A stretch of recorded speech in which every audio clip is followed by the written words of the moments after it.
Саламатсыздар ма, құрметті ұжым.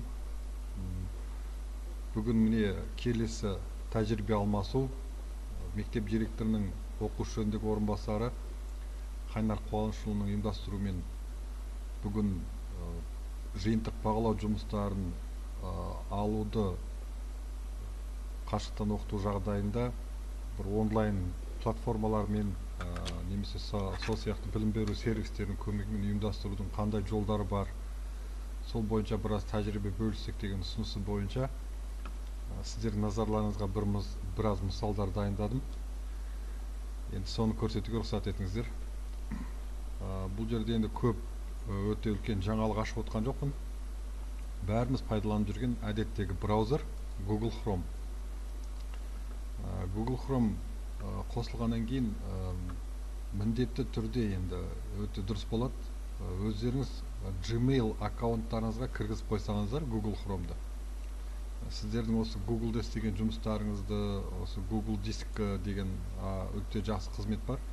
Осы жерге салған құжаттарыңыз, файл папкаларыңыз осы сіздің аккаунтыңызбен тіркеліп сақталып тұратын болады.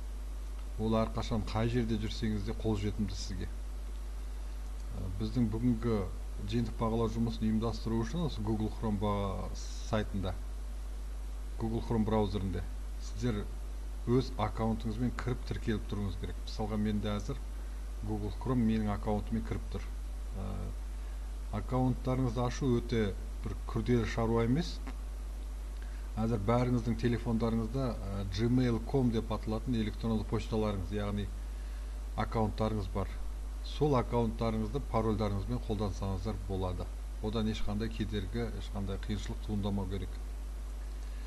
Өстіп өз аккаунтыңызбен кіріп тіркеліп қойғаннан кейін браузердің сол жақ жоғарғы бұрышында сервисі, қызметтер деген нүкте бар. Осы нүктеге кірсеңіздер, сіздерге интернет-магазин, презентация, документ, Google Диск деген сияқты неше түрлі сілтемелер ұсынады. Бізге керегі Google Диск. Кірейік. Google Дискті ашқан кезде сіздерге мынандай терезе ашылады. Бұл жерге сіз өзіңіздің маңызды құжаттарыңызды, суреттеріңізді, видео файлдарыңызды шағын көлемде сақтасаңыздар болады. Бұл Google'дың серверінде сақталып тұрады. Сіз бұған телефоныңызбен немесе сыртта жүргенде сол жақта интернеттің көмегімен қол жеткізуіңізге болады. Яғни сіз өзіңізбен бірге флешкамен немесе тағы да бір ақпарат тасымалдаушы құрылғылармен сөмкеңізге сап, қалтаңызға сап, алыр-бері тасымалдамайсыз. Бұл әрқашан интернет желісі арқылы сізге қолжетімді болады.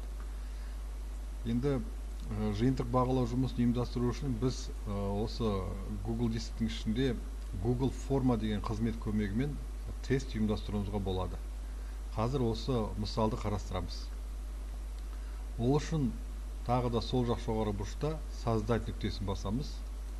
Бізге ұсынылған тізімдердің ішінен Google Форма үлгісін таңдаймыз.